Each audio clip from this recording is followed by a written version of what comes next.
Shalom, selamat pagi Bapak Ibu Saudara yang dikasihi Tuhan. Selamat berjumpa kembali dalam Mutiha Anguluan, Renungan Harian pagi ini, Rabu 11 Desember 2024, dengan bacaan Alkitab dari 1 Yohanes pasal 5, ayat 13 sampai 21. Yang menjadi ayat renungan harian hari ini adalah 1 Yohanes 5 ayat 14. Demikian firman Tuhan. Dan inilah keberanian percaya kita kepadanya, yaitu bahwa Ia mengabulkan doa kita, jikalau kita meminta sesuatu kepadanya menurut kehendak-Nya.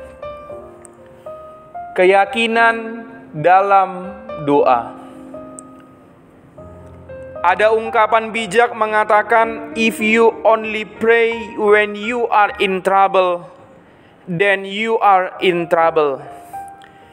Artinya, doa bukan hanya dipanjatkan pada saat seseorang merasa perlu atau sedang berada dalam masalah dan pergumulan saja.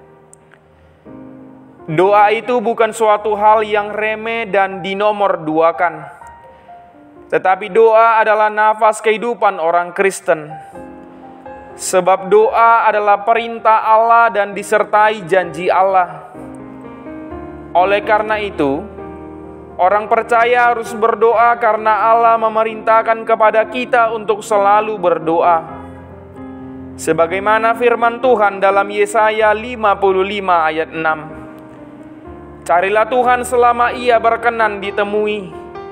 Berserulah kepadanya selama Ia dekat. Saudara yang terkasih dalam Yesus Kristus, surat 1 Yohanes pasal 5 berisikan tentang keterkaitan antara berita Injil dan orang percaya dengan dunia.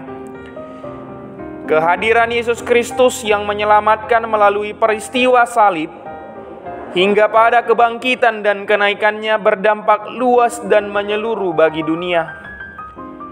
Dunia yang dibelenggu dosa telah ditebus dan dibaharui oleh cinta kasih ilahi. Dan itulah yang menjadi berita sukacita bagi dunia. Orang-orang yang percaya pada Kristus mengemban tugas untuk mempersaksikan berita sukacita itu. Yohanes mengatakan bahwa kita dapat memiliki keyakinan kepada Allah karena kita mampu memiliki keyakinan dalam doa. Doa itu bukanlah sekedar formalitas, tetapi ketika kita berdoa, Allah turut mendengarkan kita. Hanya karena Tuhan menjawab tidak, bukan berarti Dia melupakan setiap permohonan kita. Rasul Yohanes membuat pernyataan yang luar biasa dalam nats renungan hari ini. Tidak ada sesuatu hal yang berada di luar jangkauan doa, tetapi ada hal-hal yang berada di luar kehendak Allah. Oleh karena itu, kita harus mengetahui kehendak Allah ketika kita berdoa. Yohanes mengatakan jika kita meminta menurut kehendak-Nya dengan keyakinan yang teguh kepada Allah, maka Dia akan mengabulkan permohonan kita. Saudaraku, kita harus percaya kepada Tuhan bahwa Dia bertindak demi kepentingan terbaik kita.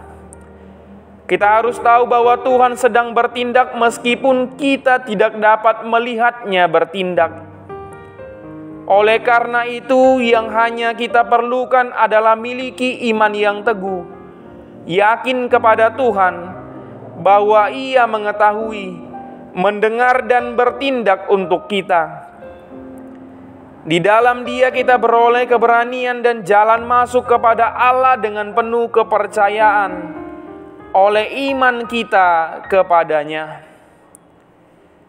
Jika kita meminta sesuatu yang sesuai dengan kehendak Allah, Dia akan mendengar dan menjawab doa kita. Syaratnya kita harus memiliki keyakinan bahwa Allah mendengar dan memperhatikan doa kita. Kita berdoa. Ya Tuhan, ajar kami untuk meminta dalam keyakinan dan penyerahan diri kepada kehendak-Mu yang sempurna. Jadilah kehendak-Mu, bukan kehendak kami. Amin. Renungan harian hari ini ditulis oleh calon pendeta Derisma Manalu STH. Demikianlah renungan harian hari ini. Selamat beraktivitas, Tuhan Yesus memberkati. Shalom.